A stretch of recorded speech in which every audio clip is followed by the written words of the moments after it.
Moi, je suis persuadé que le Seigneur il est présent dans ce lieu. Amen. Je suis persuadé qu'il aime quand on se réunit les uns avec les autres pour le louer, pour le glorifier. L'introduction, je vais vous lire une petite recommandation de Paul à Timothée. Il lui a dit plein de choses. Et là, donc, dans 1 Timothée 1 au verset 12, Paul qui parle à Timothée et qui confesse « Je suis reconnaissant envers celui qui m'a rendu capable de remplir cette tâche, Jésus-Christ notre Seigneur. En effet, il m'a accordé sa confiance en me choisissant pour ce service. Moi qui autrefois l'ai offensé, persécuté et insulté. Mais il a eu pitié de moi, car j'agissais par ignorance, puisque je n'avais pas la foi. Dans la surabondance de sa grâce, notre Seigneur a fait naître en moi la foi et l'amour que l'on trouve dans l'union avec Jésus-Christ. La parole que voici est certaine, elle mérite d'être reçue sans réserve. Jésus-Christ est venu dans ce monde pour sauver des pécheurs. Je suis pour ma part l'exemple type d'entre eux. Mais Dieu a eu pitié de moi pour cette raison. Jésus-Christ a voulu en moi l'exemple type des pécheurs, montrer toute l'étendue de sa patience pour que je serve d'exemple à ceux qui croiraient en lui pour accéder à la vie éternelle. Au roi éternel, immortel, invisible, au seul Dieu soit l'honneur et gloire pour l'éternité. Amen. C'est vrai que Paul, avant de recevoir Jésus-Christ dans sa vie, waouh, il n'était pas top, comme on dit. Et voilà, Paul nous confesse qu'il a été cet exemple que Jésus-Christ l'a racheté lui par rapport à tout ce qu'il a pu faire. Et notre place, nous, elle est pour l'éternité près de notre roi. Et notre Dieu nous a racheté aussi. Jésus-Christ nous a racheté chacun, malgré tout ce qu'on a pu faire, malgré tout ce qu'on a pu penser, malgré toutes les choses qui, des fois, dans notre esprit, ne sont pas la gloire de Dieu. Et ce matin, qu'on puisse confesser comme Paul, à notre Dieu soit la gloire, à notre Dieu soit vraiment la gloire pour l'éternité. Qu'on puisse le chanter de tous nos cœurs. Moi, j'aime bien dire merci Seigneur pour ce peuple qu'on forme. C'est vrai, des fois, on aimerait être plus nombreux, des fois, on aimerait être peut-être d'autres formes, mais ce qui compte, c'est notre Dieu au milieu de nous-mêmes, au milieu de nous. Et notre Dieu apprécie ces moments. Alors, passons pas à côté, apprécions-les, vivons-les pleinement, chantons tout ce qu'on a chanté et qu'on puisse vraiment proclamer qu'on est les enfants de notre Dieu par notre bouche. Amen.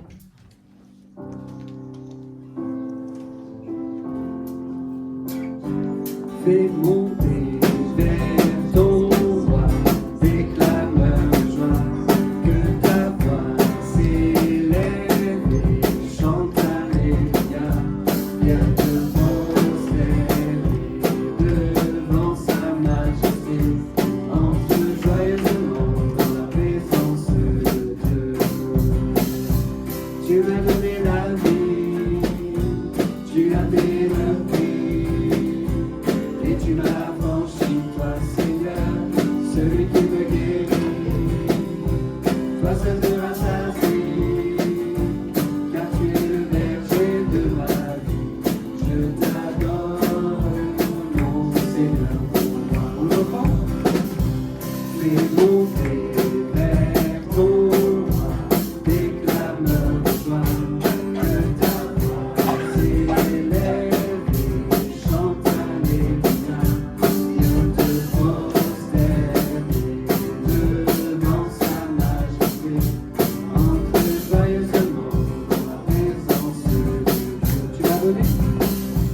Tu m'as donné la vie, tu as payé le prix, et tu m'as franchi, toi Seigneur, celui qui me guérit.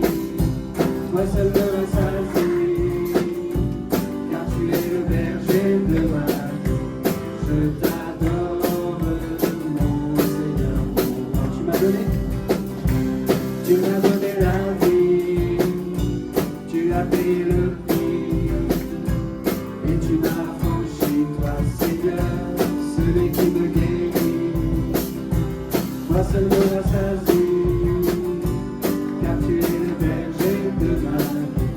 Je t'adore, mon Seigneur, mon roi. Tu m'as donné la vie, tu m'as donné la vie, tu as payé le prix. Et tu m'as franchi, toi Seigneur, celui qui me guérit. Toi seul me rassasie, car tu es le berger de ma vie.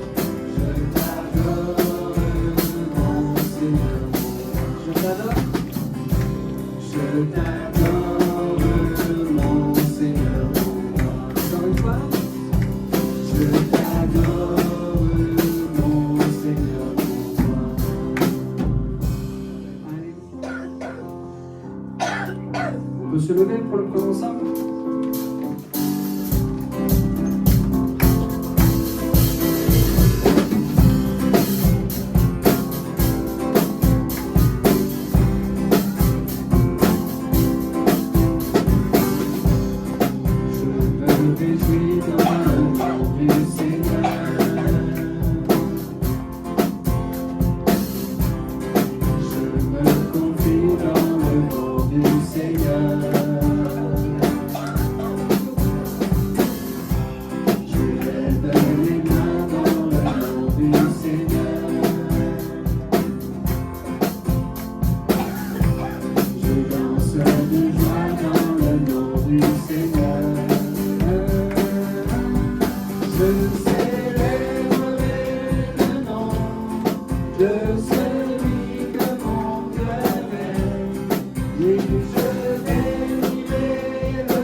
Célébrons celui qui règne. Alléluia. Oh Jésus, mon sauveur, Seigneur aimé comme toi, jour après jour, je te louerai, car ton amour est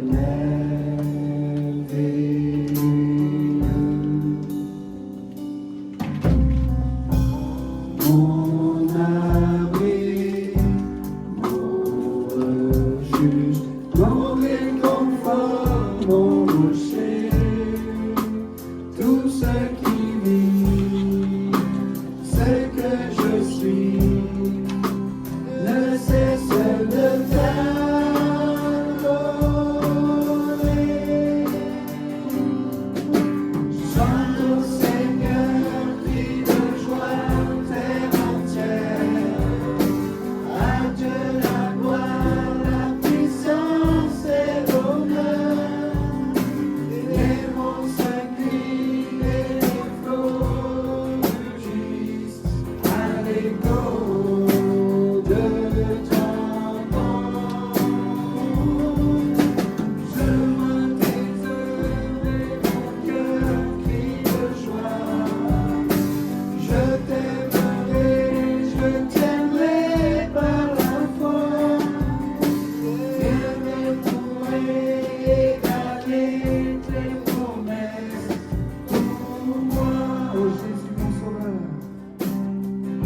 consolation, une lampe devant mes pas. Ta voix a triomphé de l'ouragan, remporté le combat.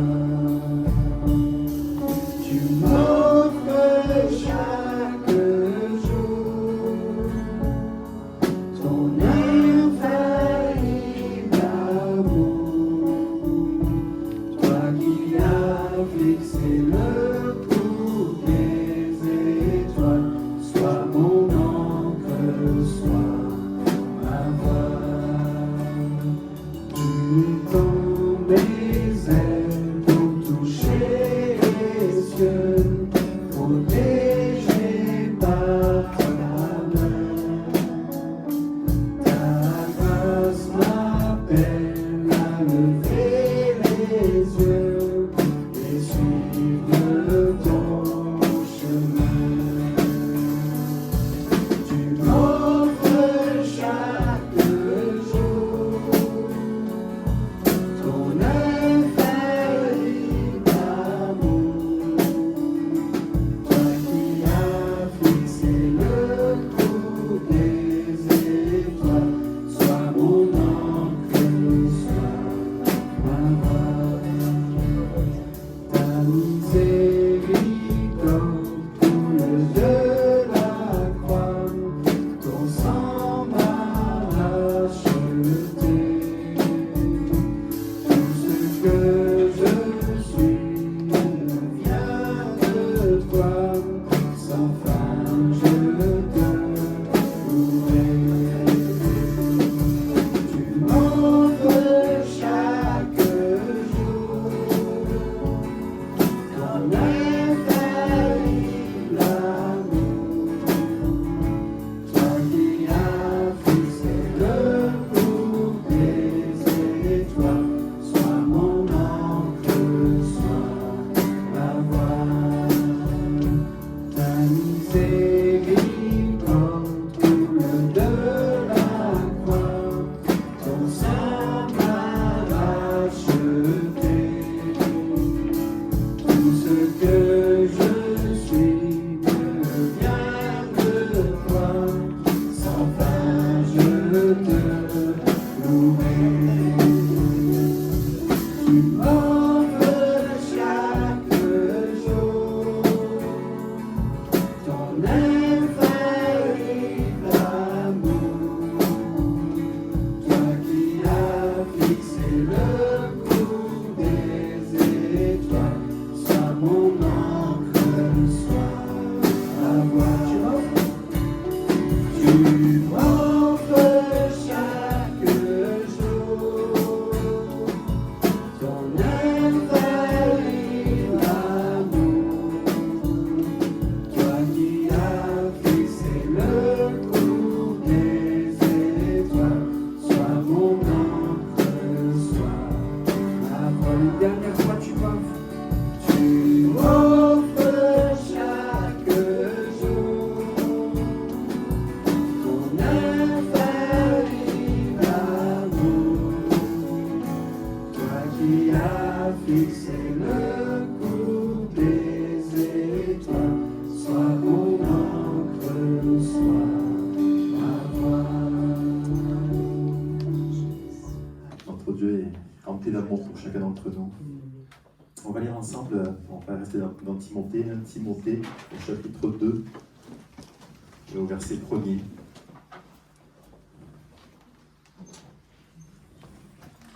On va rester sur les recommandations de Paul pour introduire ce temps de cette scène. 1 Timothée chapitre 2 verset 1er.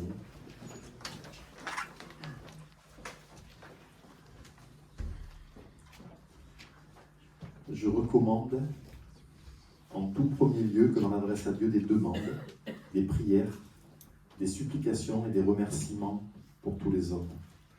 Que l'on prie pour les rois et pour tous ceux qui sont au pouvoir, afin que nous puissions mener, à l'abri de toute violence et dans la paix, une vie qui exprime dans tous ses aspects notre attachement à Dieu et qui commande le respect. Et on peut dire merci Seigneur parce que dans le pays de France dans lequel on est aujourd'hui, hein, on peut vivre cela. Hein. Que le Seigneur bénisse nos frères et sœurs qui sont aux quatre coins du monde et qui n'ont pas cette liberté. Voilà ce qui est bien devant Dieu, notre Sauveur, ce qu'il approuve, car il veut que tous les hommes soient sauvés et parviennent à la connaissance de la vérité. En effet, il y a un seul Dieu, et de même aussi un seul médiateur entre Dieu et les hommes, un homme, Jésus-Christ. Il a offert sa vie en rançon pour tous. Tel est le témoignage qui a été rendu au moment voulu. C'est pour publier ce témoignage que j'ai été institué prédicateur et apôtre, pour enseigner aux non-juifs ce qui concerne la foi et la vérité. C'est pourquoi je veux qu'en tout lieu les hommes prient, en élevant vers le ciel des mains pures, sans colère ni esprit de dispute. Et après il continue. Et voilà, s'il y en a besoin, même s'il n'y en avait pas besoin, Paul nous rappelle qu'il y a un seul médiateur entre Dieu et les hommes. Et merci parce que la plupart d'entre nous, on a accepté ce médiateur, on a accepté Jésus-Christ. Et s'il y en a qui n'ont pas encore accepté Jésus-Christ dans leur vie, il n'est pas trop tard. Et notre Dieu nous demande aussi de toujours pouvoir prier pour les autorités qui sont au-dessus de nous, pour les autorités de ce pays. On a souvent des pensées négatives, des paroles négatives, et on doit avoir des paroles pleines d'amour, on doit avoir des paroles aussi pleines de compassion, essayer de mettre de la compassion pour tous ceux qui sont autour de nous. On va partager ce pain et ce vin, et voilà, qu'on puisse vraiment se rappeler que ce qu'a fait Jésus-Christ, il s'est donné lui-même en rançon. Merci Seigneur, j'ai jamais été rançonné. J'ai jamais payé de rançon. Mais là, c'est Jésus-Christ lui-même qui s'est donné. Il savait qu'il n'y avait qu'une chose qui pouvait être faite pour qu'aujourd'hui je sois libre, que chacun d'entre nous puisse être libre, puisse donner sa vie à notre Dieu. C'est qu'il donne sa vie sur la croix pour chacun d'entre nous et il l'a fait vraiment de son plein gré. Alors merci Jésus. Et comme nous dit Paul, dans la fin dans un moment, voilà, c'est pourquoi je veux qu'en tout lieu les hommes prient en élevant vers le ciel des mains pures, sans colère ni esprit de dispute. Le Seigneur il veut qu'on vraiment connaisse cet esprit doux, qu'on puisse vraiment élever les mains vers le ciel, glorifier notre Dieu, qu'on puisse aussi élever nos voix pour nous édifier les uns les autres, pour qu'on puisse vraiment glorifier tout simplement notre Dieu. Et Nathan, si tu veux venir avec Romain, on va partager le pain et le vin. Merci pour ce corps brisé, merci pour ce sang versé, et merci pour cette place qui m'est réservée, qui nous est réservée pour l'éternité. Alors, pendant ces instants encore, si vous avez quelque chose qui bouillonne sur votre cœur, que vous puissiez l'exprimer au Seigneur, simplement merci, qu'on puisse tout simplement être à 100% pour notre Dieu. Amen.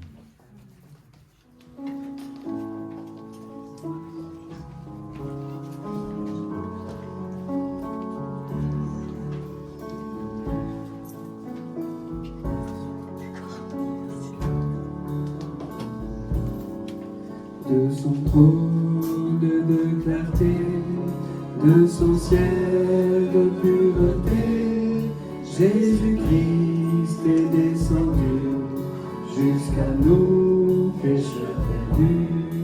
De toujours il était Dieu, loin de la terre et des cieux, mais se dépouillant de tout, Jésus vint mourir pour nous. Jésus-Christ est Seigneur, il est sorti du tombeau, il est Seigneur. Tout genou fléchira, toute langue confessera que Jésus est Seigneur. Il était l'éternel roi,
nous parle.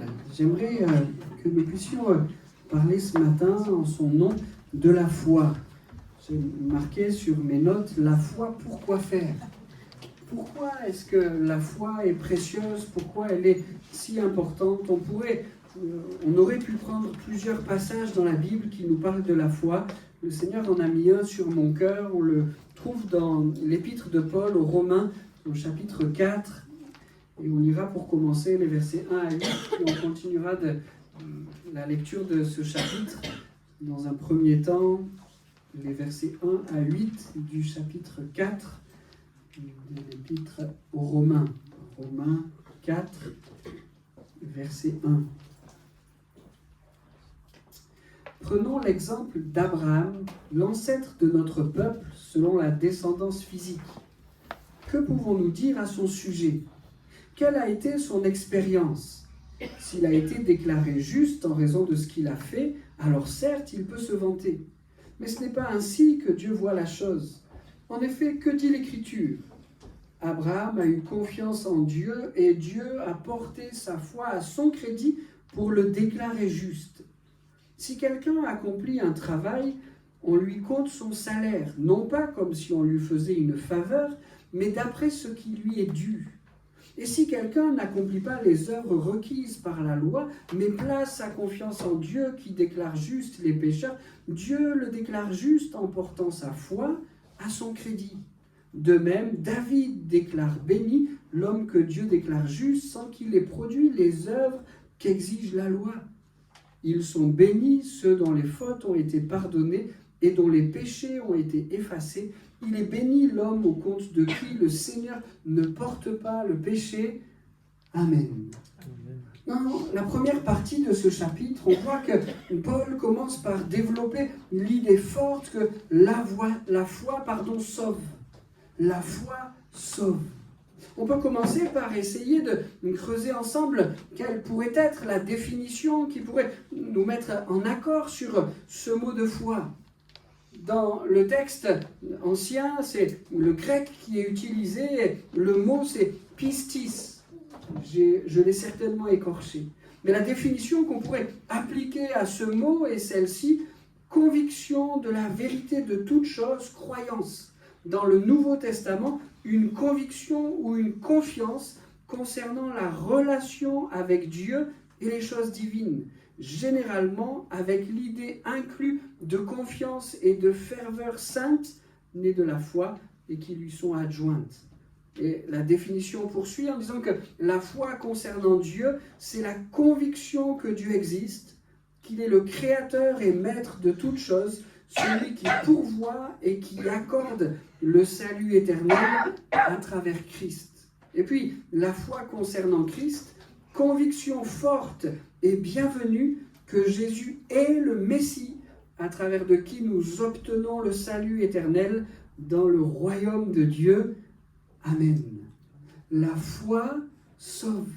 La foi placée en Dieu nous le fait voir comme étant le créateur de toutes choses, celui qui a tout accompli, celui qui nous a tendu une main secourable, celui qui nous a offert le Sauveur, le Seigneur, pour que nous soyons pardonnés. La foi en Jésus-Christ sauve, elle nous fait le regarder comme celui qui a quitté le ciel, qui est descendu, qui est venu nous rejoindre, qui est venu nous aimer. Et tout au long de son passage sur terre, on le voit ainsi, aimant la créature de Dieu, aimant ses semblables. Il était à la fois fils de l'homme et fils de Dieu, et il a démontré cet amour jusqu'à la croix, jusqu'à la mort sur la croix. Il s'est chargé de nos fautes et de nos iniquités. Il est ressuscité et il est vivant. La foi en Dieu, la foi en Jésus-Christ, voilà ce qui sauve. La foi, c'est comme le moyen de salut que Dieu a voulu pour tous les hommes. D'ailleurs, dans ce chapitre 4, l'apôtre Paul nous rapporte quelques paroles inspirées de David qui vont vraiment dans ce sens. Nous avons lu « Heureux ceux dont les iniquités sont pardonnées et dont les péchés sont couverts. Heureux l'homme à qui le Seigneur n'impute pas son péché. » Amen. Une foi qui pardonne, une foi qui lave le cœur, une foi qui donne la vie éternelle. Voilà cette foi qui sauve. Et pour développer la démonstration de cette foi qui sauve, l'apôtre va utiliser avec les versets 4 et les versets 5 une image forte, une image très forte dans sa démonstration. Il dit quelque chose de fort, c'est qu'il y a comme conséquence de la foi quelque chose que l'on pourrait rapprocher à l'image de celui qui travaille et qui reçoit un salaire. Celui qui offre à Dieu sa foi reçoit comme de manière directe, comme de manière totale, le salaire qui lui est dû, et il reçoit le salut par conséquence de sa foi. C'est une belle démonstration, ça rapporte quelque chose de très fort, mais je crois aussi que si on lit rapidement ces versets 4 et 5, je vais les relire dans un instant, on peut aussi y trouver un point d'achoppement, on peut aussi mal comprendre le sens de ce qu'il a formulé. Je relis les versets 4 et 5. Si quelqu'un accomplit un travail, on lui compte son salaire, non pas comme si on lui faisait une faveur, d'autres traductions disent une grâce, mais d'après ce qui lui est dû. Et si quelqu'un n'accomplit pas les œuvres requises par la loi, mais place sa confiance en Dieu qui déclare juste les pécheurs, Dieu le déclare juste en portant sa foi à son crédit. Arrêtons-nous quelques instants sur ces deux versets. Une lecture rapide, je le disais, pourrait nous faire croire que Paul ici nous dit que le salut n'est pas une grâce, ou pour reprendre le mot qui a été utilisé, une faveur. On pourrait croire qu'il est en train de nous dire que le salut n'est pas une grâce ou une faveur, mais que c'est un dû, et que donc Dieu sauverait en fonction de ce que nous faisons, en fonction de nos œuvres. Il n'en est pas ainsi. La lecture rapide de ces versets 4 et 5 pourrait nous donner de croire cela, mais si on remet toutes ces choses dans le contexte, et on reviendra sur ces versets 4 et 5, mais on voit que Paul a déjà dit qu'il n'en était pas ainsi au verset 2, on peut le relire. S'il a été déclaré juste, il nous parle d'Abraham, en raison de ce qu'il a fait, alors certes, il peut se vanter, mais ce n'est pas ainsi que Dieu voit la chose. En effet, que dit l'Écriture ? Abraham a eu confiance en Dieu, et Dieu a porté sa foi à son crédit pour le déclarer juste. Il n'a pas été déclaré juste en raison de ce qu'il a fait, sinon il aurait pu se vanter, c'est ce que nous dit l'apôtre. Il partage la même pensée avec le verset 6. De même, David déclare béni l'homme que Dieu déclare juste, sans qu'il ait produit les œuvres qu'exige la loi. Le salut, c'est une grâce complète. Et il poursuit avec le verset 16. Voilà pourquoi l'héritage se reçoit par la foi, c'est pour qu'il soit un don de la grâce. Ainsi, la promesse se trouve confirmée, etc., etc. La foi, voilà ce qui nous donne de rentrer dans le salut, dans le pardon de Dieu. Ce n'est pas en fonction de ce que nous pourrions faire, mais c'est une merveilleuse grâce qui nous est accordée. D'ailleurs, l'apôtre Paul n'a pas attendu l'épître aux Romains pour développer cette idée. Il le fait dans bien des lettres, il le fait dans son écrit à l'église d'Éphèse. Je le lis pour vous, Éphésiens chapitre 2, verset 8. « Car c'est par la grâce que vous êtes sauvés, par le moyen de la foi. Cela ne vient pas de vous, c'est le don de Dieu. Ce n'est point par les œuvres, afin que personne ne se glorifie.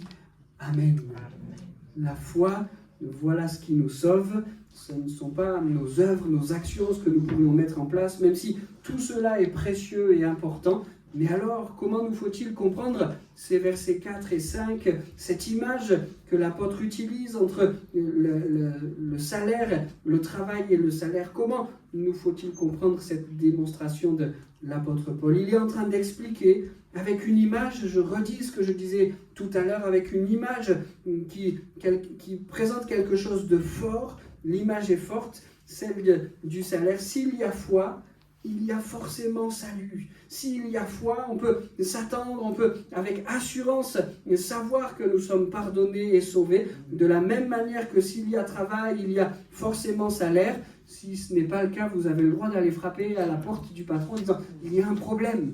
Mais de la même manière que s'il y a travail, il y a salaire, Dieu honore, Dieu récompense la foi par le salut, et ça, c'est quelque chose de précieux. Dans sa grâce, Dieu a choisi de rémunérer la foi. Cela ne vient pas de nous, cela ne vient pas de ce que nous faisons, mais cela vient de lui, et nous voulons le remercier pour cela. On pourrait le dire autrement, la foi amène avec elle dans son bagage le salut. Merci Seigneur pour cela. Amen. Amen. Alors que nous puissions être encouragés, dans la foi. Elle amènera toujours avec elle notre salaire, le salaire que Dieu veut nous donner.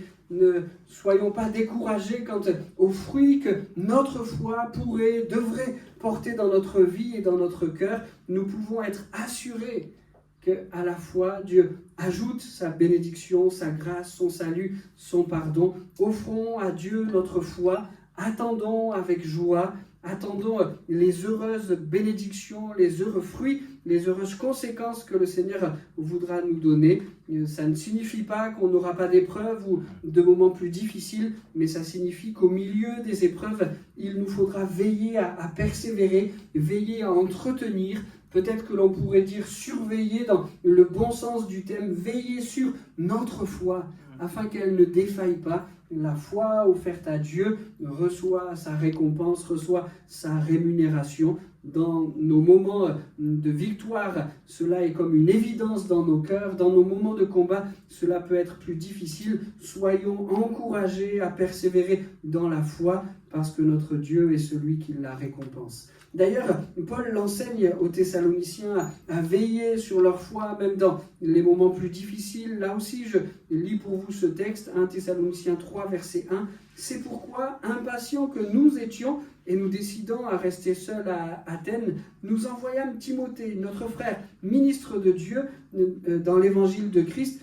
pour vous affermir et vous exhorter au sujet de votre foi, afin que personne ne fût ébranlé au milieu des tribulations présentes. Car vous savez vous-même que nous sommes destinés à cela. Et lorsque nous étions auprès de vous, nous vous annoncions d'avance que nous serions exposés à des tribulations, comme cela est arrivé et comme vous le savez. Ainsi, dans mon impatience, j'envoyais m'informer de votre foi, dans la crainte que le tentateur ne vous eût tenté et que nous eussions travaillé en vain. Mais Timothée, récemment arrivé ici de chez vous, nous a donné de bonnes nouvelles de votre foi et de votre charité, et nous a dit que vous avez toujours de nous un bon souvenir, désirant nous voir comme nous désirons aussi vous voir. En conséquence, frères, au milieu de toutes nos calamités et nos tribulations, nous avons été consolés à votre sujet à cause de votre foi, car maintenant nous vivons, puisque vous demeurez fermes dans le Seigneur. Amen.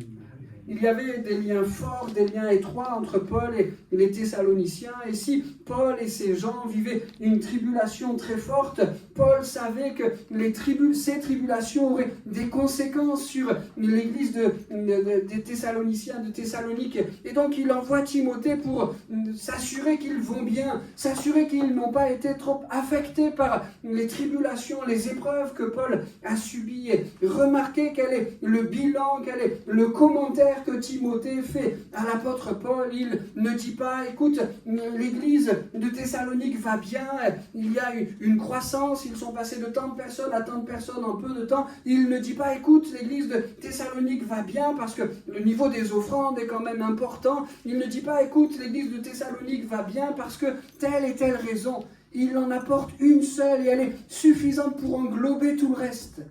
Il en apporte une seule, c'est leur foi va bien.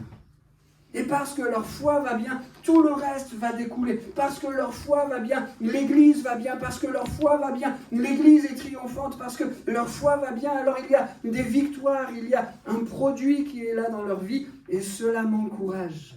Seigneur, même au milieu des tribulations, je dois veiller à l'état de ma foi. Seigneur, je veux te l'offrir, je veux te la donner, je veux décider de ne pas m'inquiéter. Je veux t'offrir ma foi, Seigneur. Et si ma foi va bien, alors le salaire qui découle du ciel me sera destiné. Merci Seigneur de ce que tu es le rémunérateur de la foi. Amen. Alors, une foi qui sauve, voilà pourquoi c'est précieux.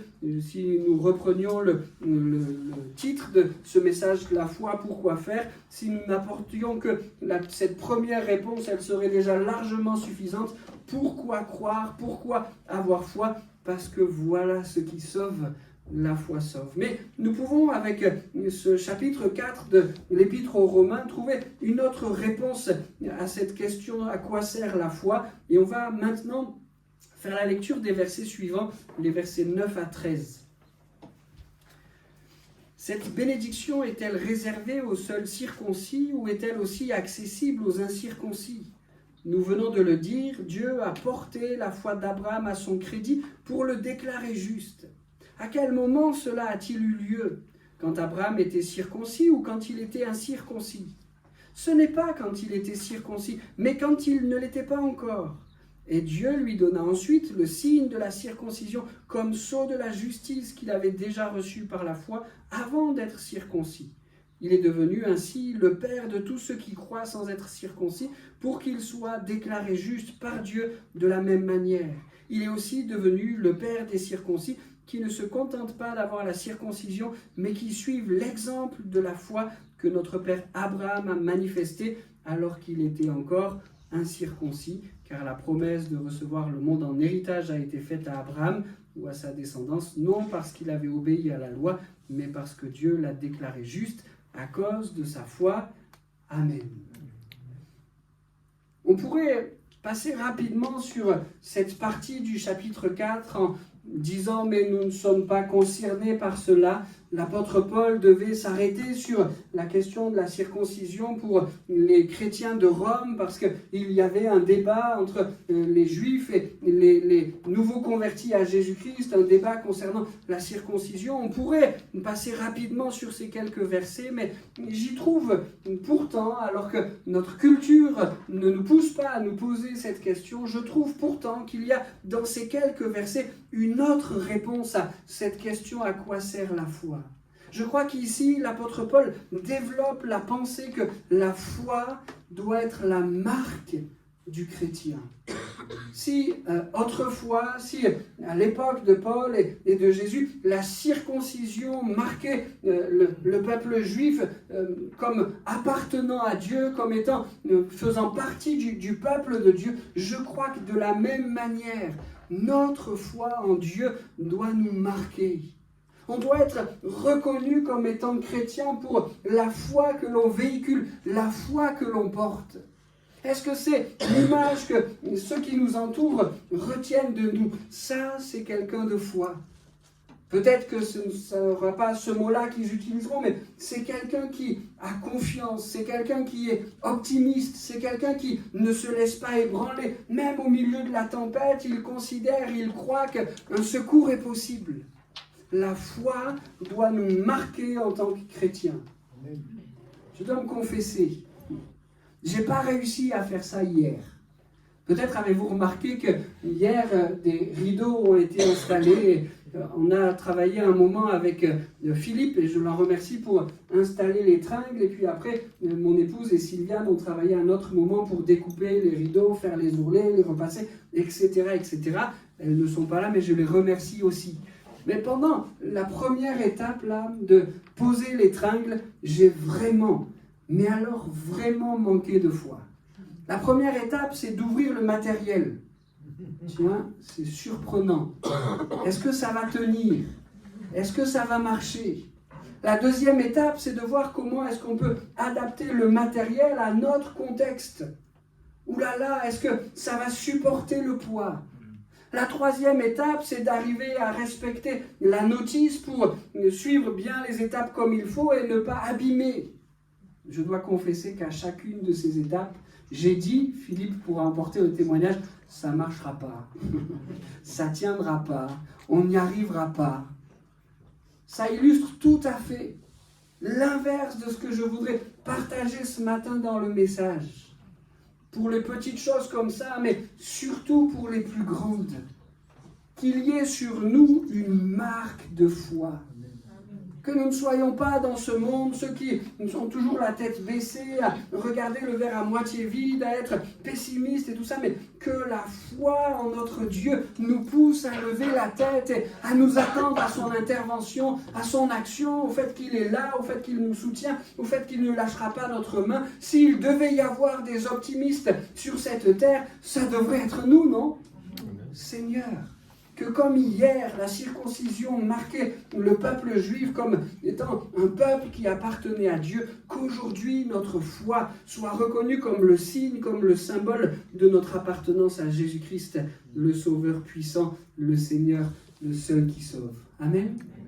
La foi doit marquer cela. Et je développe ce point parce que, vous l'avez compris, c'est le thème de cette prédication. Mais je crois qu'il n'y a pas seulement la foi qui doit porter en nous la marque que Jésus-Christ nous habite. Je crois qu'on pourrait donner plusieurs réponses à cela. J'en ai simplement choisi 3 parce que, là encore, c'est Paul qui les utilise dans l'épître aux Corinthiens quand il s'adresse à l'église de Corinthe. Il dit qu'il faut que les choses demeurent la foi, l'espérance et l'amour.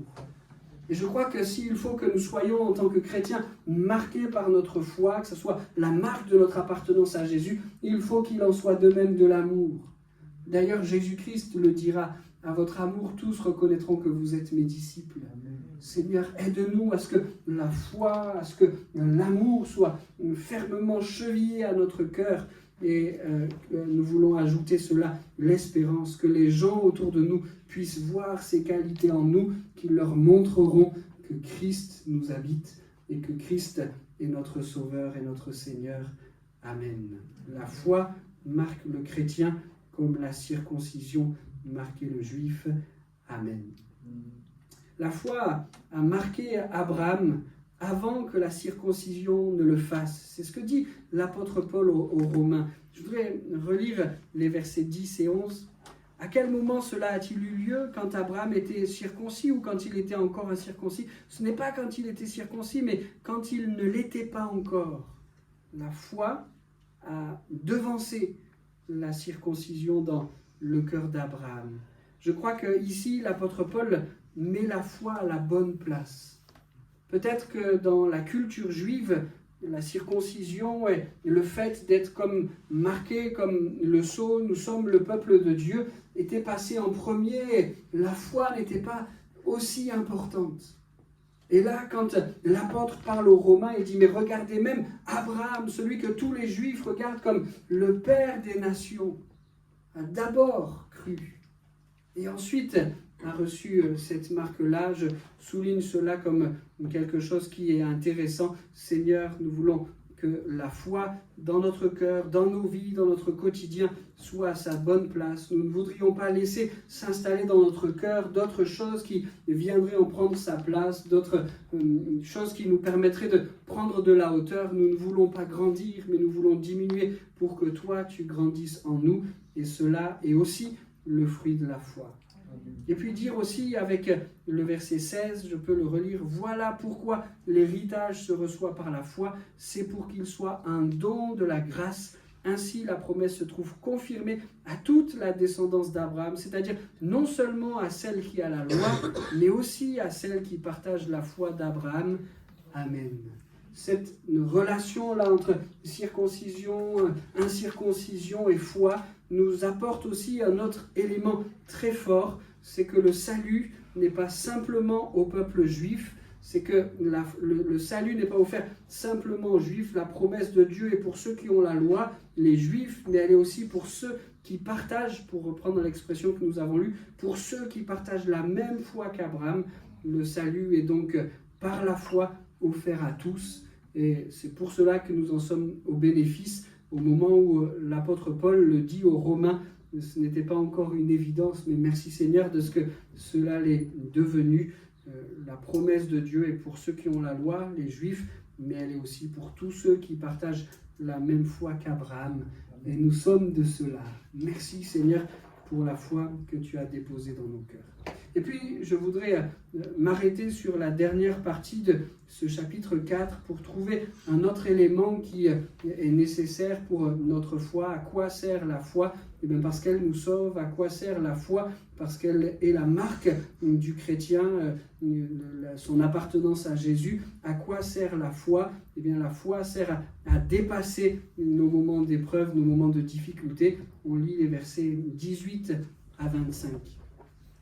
Alors que tout portait au contraire de l'accomplissement de la promesse de Dieu, alors que tout portait au contraire, il a eu confiance, plein d'espérance. Ainsi, il est devenu le père d'une multitude de peuples, conformément à ce que Dieu lui avait dit, tes descendants seront nombreux. Bien qu'il considérât son corps qui était comme mort, il avait presque 100 ans, et celui de Sarah qui ne pouvait plus lui donner la vie, sa foi ne faiblit pas. Au contraire, Loin de mettre en doute la promesse et de refuser de croire, il trouva sa force dans la foi en reconnaissant la grandeur de Dieu et en étant absolument persuadé que Dieu est capable d'accomplir ce qu'il a promis. C'est pourquoi Dieu l'a déclaré juste en portant sa foi à son crédit. Or, si cette parole, Dieu a porté sa foi à son crédit, a été consignée dans l'Écriture, ce n'est pas seulement pour Abraham, elle nous concerne nous aussi, car la foi sera aussi portée à notre crédit, à nous qui plaçons notre confiance en celui qui a ressuscité Jésus-Christ notre Seigneur. Il a été livré pour nos fautes et il est ressuscité pour que nous soyons déclarés justes.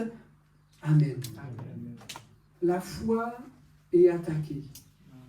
Et ici, l'apôtre Paul utilise l'exemple de ce qu'a été la vie d'Abraham alors qu'il avait reçu une promesse de Dieu.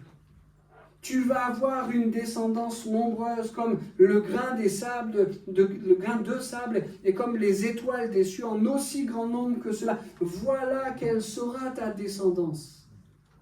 Mais vous savez comme moi qu'entre le moment où Dieu a fait cette promesse et le moment où cette promesse s'est accomplie, il a fallu que Abraham mette sa foi en action. Sa foi a été attaquée, on va le dire, et par quels éléments, on va le dire dans quelques instants, mais avant de nous plonger dans le fait que la foi d'Abraham a été attaquée, je voudrais m'arrêter quelques instants sur la notion de promesse. L'exemple qui est utilisé ici, c'est la foi qui accompagne la promesse de Dieu jusqu'à son accomplissement. C'est un défi. C'est un défi, mais si on voulait être binaire, et c'est jamais bon de l'être, mais si on voulait être binaire, on pourrait dire que ça ne devrait pas être un défi. Quand Dieu promet quelque chose, ça ne devrait pas être un défi de l'attendre jusqu'à son accomplissement. J'ai remarqué cette semaine que quand dans nos traductions, la Bible parle de promesse de Dieu, en fait, ça n'est pas un mot spécifique, un mot particulier comme dans notre français à nous, mais que le mot qui est utilisé pour parler des promesses de Dieu, c'est le même mot que parole. Là où l'homme a besoin de promettre pour s'engager fermement, fortement, Dieu n'a pas besoin de cela. Sa parole est suffisante pour être considérée comme une promesse qui s'accomplira assurément. Que cela puisse encourager nos cœurs. L'homme parle une fois, il promet une autre fois, et dans un cas comme dans l'autre, il sait se dédier et retourner en arrière. Mais Dieu parle, et quand il dit, ça s'accomplit. Il n'a même pas besoin de promettre pour nous rassurer, il suffit qu'il dise pour qu'on puisse être fermement convaincus que cela va s'accomplir. Que cela puisse nous encourager. Seigneur, ta parole, je la serre sur mon cœur. Cette promesse, je la serre sur mon cœur. Elle est bonne, elle est précieuse et elle va s'accomplir.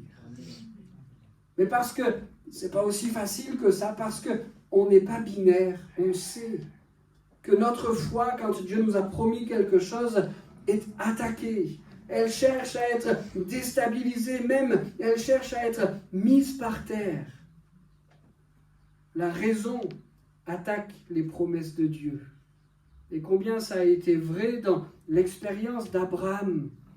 Il est devenu le père d'une multitude, bien qu'il considérât son corps qui était comme mort, il avait presque 100 ans, et celui de Sarah qui ne pouvait plus donner la vie, sa foi ne faiblit pas.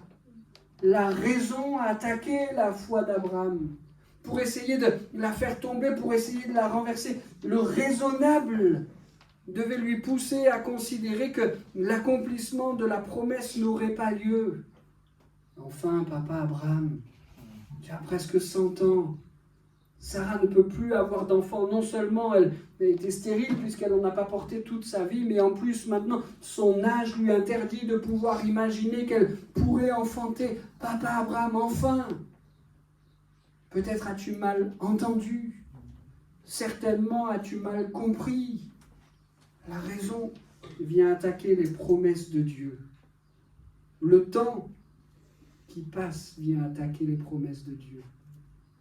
Papa Abraham, ça fait combien d'années que tu nous dis que ta descendance sera nombreuse comme les grains de sable ou comme les étoiles du ciel? Et il ne s'est rien passé. Enfin, résigne-toi, abandonne, lâche l'affaire. Le temps qui passe vient attaquer les promesses de Dieu. Je crois aussi le diable vient attaquer les promesses de Dieu. Et l'exemple d'Abraham le montre encore aussi bien.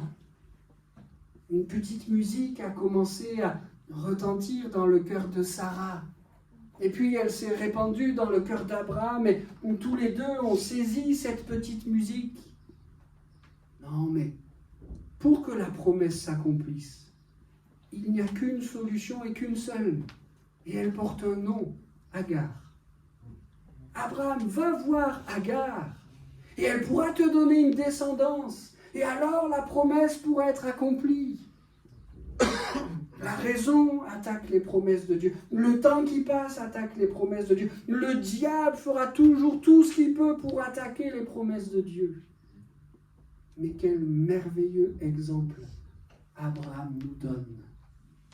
Il considère, il croit que la promesse est pour lui. Dans le verset 18, il y a une expression que j'aime beaucoup.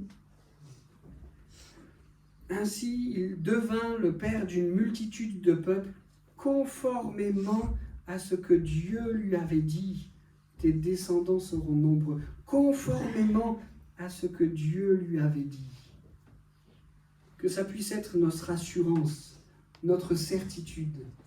Peu importe de quelle manière les promesses que Dieu nous a faites vont être attaquées, peu importe avec quelle virulence, peu importe avec quelle énergie, que nous puissions considérer, que nous puissions offrir à Dieu une foi qui nous poussera à dire, à confesser, mais aussi à croire que les choses s'accompliront conformément à ce que Dieu nous a dit. Amen. Ne laissons pas les attaques de notre foi remporter la partie, mais considérons toujours que les choses ne peuvent que se passer conformément à ce que Dieu nous a dit. Amen. Souvenons-nous, peut-être dans les moments où il nous semblera que notre foi est vraiment trop attaquée et qu'elle est en train de faiblir, souvenons-nous ce qui donne de la force à notre foi. Et la fin de ce chapitre 4 regorge d'éléments qui pourront être pour nous des appuis pour que notre foi soit renforcée, pour que notre foi soit consolidée. Le premier de ces appuis, on peut le voir au verset 17, « Comme le dit l'Écriture, je t'ai établi pour être le père d'une multitude de peuples, placé en présence de Dieu, il mit sa confiance en celui qui donne la vie aux morts, et appelle à l'existence ce qui n'existe pas. » Placé en présence de Dieu, il mit sa confiance en celui qui donne la vie aux morts et appelle à l'existence ce qui n'existe pas. Que cette parole inspirée de l'apôtre Paul puisse être un moteur à notre foi, quand bien même elle serait vacillante. Souvenons-nous que notre foi n'est pas placée en n'importe qui, mais elle est placée en un Dieu puissant, en celui qui donne la vie aux morts et qui appelle à l'existence ce qui n'existe pas. Notre foi n'est pas placée en un imposteur, notre foi n'est pas placée, et on sait que notre monde en connaît de nombreux, en un baratineur, mais notre foi est placée dans un Dieu puissant. Ce qui n'existe pas, il l'appelle et ça devient existant. Merci Seigneur pour cela. Ce qui pourrait renforcer aussi notre foi, c'est les versets 20 et 21. Au contraire, loin de mettre en doute la promesse et de refuser de croire, il trouva sa force dans la foi en reconnaissant la grandeur de Dieu et en étant, excusez du peu, absolument persuadé que Dieu est capable d'accomplir ce qu'il a promis. Il y a dans ces deux versets-là comme un parallèle entre mettre en doute ou trouver sa force dans la foi en reconnaissant la grandeur de Dieu, mais aussi en étant absolument persuadé que Dieu est capable. Est-ce qu'on peut emmener cette phrase dans notre poche, dans notre mémoire, dans notre cœur? Est-ce qu'on peut sortir de ce lieu en se rappelant cela, en étant absolument persuadé que Dieu est capable d'accomplir ce qu'il a promis? Voilà ce qui va donner à notre foi un renouveau, un élan, une force toute particulière. Je crois, je confesse, je dis, même si mes yeux me font voir le contraire, même si ma raison me font croire le contraire, même si le temps qui passe ou le diable voudrait m'assurer de l'inverse, voilà quelle est ma foi. Mon Dieu est capable et j'en suis absolument persuadé. Mon Dieu est capable de faire, d'accomplir ce qu'il a promis. Amen. Et puis les versets 24 et 25 sont eux aussi, à eux seuls, un soutien à notre foi. Elles nous concernent nous aussi. Ce n'est pas simplement la foi d'Abraham, mais elles nous concernent nous aussi, car la foi sera aussi portée à notre crédit, à nous qui plaçons notre confiance en celui qui a ressuscité Jésus notre Seigneur. Il a été livré pour nos fautes et il est ressuscité pour que nous soyons déclarés justes. Amen. Notre confiance est dans celui qui a ressuscité Christ. Je crois que Jésus-Christ nous a donné le plus grand et le plus bel exemple d'une foi inébranlable. D'une foi qui allait jusqu'à le pousser à monter sur le bois de la croix. Dieu me ressuscitera. Il l'avait dit, il l'avait annoncé. Et même dans le jardin de Gethsémanée, où toutes les choses prennent une tournure toute particulière, c'est le moment, c'est l'instant. Seigneur, ta volonté et non la mienne. Amen. Et voilà qu'il monte jusqu'à Jérusalem, voilà qu'il va jusqu'à la croix, qu'il accepte de se laisser clouer sur le bois de la croix. Il nous fait la démonstration de la plus grande foi qui soit. Et Dieu honore sa foi. 3 jours après, il ressuscite. Jésus-Christ est, je le disais tout à l'heure, fils de l'homme, aussi fils de Dieu. Il revient à la vie et sa foi est là comme manifeste. Il est vivant, il est ressuscité, il ne connaîtra plus la mort. Si Jésus-Christ nous laisse cet exemple, c'est aussi pour que nous puissions appuyer sur son exemple notre foi. Et dire, Seigneur, dans mes circonstances, par rapport à ce que tu m'as promis, voilà en quoi ma foi trouve ses racines, voilà en quoi ma foi trouve son appui, dans le fait que Christ est ressuscité. Il m'a laissé l'exemple de la foi, et si tu ne l'as pas laissé, tu m'as fait la même promesse qu'à lui. C'est même Jésus-Christ qui l'a dit, tu es avec nous tous les jours, je serai avec vous tous les jours jusqu'à la fin du monde. Seigneur, ma foi, elle est enracinée dans le Christ ressuscité. Voilà ce qui peut lui donner un éclat, une saveur sans cesse renouvelée. Voilà ce qui peut nous donner de l'assurance. Merci Seigneur, nous pouvons appuyer notre foi sur ta personne. Tu es mort, c'est vrai, pour que nous soyons pardonnés. Tu es ressuscité pour nous préparer une place dans le ciel. Et cela fortifie, cela renouvelle ma foi, quelles que soient mes circonstances. Amen. Et puis, une dernière chose que je veux relever avec ce chapitre 4, c'est que l'apôtre Paul dit, si cette parole a été retranscrite dans la Bible, c'est pas simplement pour Abraham, mais c'est pour nous, dit-il. C'est pour nous. Si Dieu a voulu cette parole, si Dieu a voulu la Bible, si Dieu a voulu que vienne jusqu'à nous l'exemple d'Abraham, c'est aussi pour que notre foi soit fortifiée, encouragée. Christ le fait, l'exemple de Christ supérieur à tout autre le fait, celui d'Abraham le fait aussi. Et l'apôtre Paul dit que cet exemple-là a été laissé pour que notre foi soit à son tour placée à notre crédit. Ça a été le cas pour Abraham, ça le sera pour nous. Notre Dieu est le rémunérateur de la foi. Nous voulons donc lui offrir notre foi, même si elle est attaquée, même si elle est vacillante, nous voulons lui offrir notre foi. Il est celui qui la rémunérera. Amen. Alors, la foi, pourquoi faire? déjà, et c'est merveilleux parce que la foi sauve. La foi pour quoi faire? Pour montrer autour de nous et à ce monde que nous portons l'image de Christ, nous portons la marque du chrétien. Pourquoi faire la foi? Pour nous donner de saisir la victoire, pour qu'il soit placé à notre crédit, l'exaucement à nos prières et l'attente de nos promesses. Elles seront attaquées, elles seront déstabilisées, mais notre Dieu est celui qui rémunère la foi. Nous pouvons nous attendre avec foi à chacune de ses promesses. Elles s'accompliront. Amen. Seigneur Jésus, merci. Merci de ce que tu as choisi d'offrir à chacun de ceux qui croiraient le salut. Ce n'est pas à cause de ce que nous faisons, mais c'est à cause de ta grâce et de ton amour. Pour autant, nous voulons, Seigneur, faire pour toi. Nous voulons t'offrir, te donner le meilleur. Nous voulons travailler, Seigneur, et le faire de tout notre cœur et avec force. Mais merci, Seigneur, de ce que le salut parfait que tu nous donnes est quelque chose qui est de l'ordre de la grâce.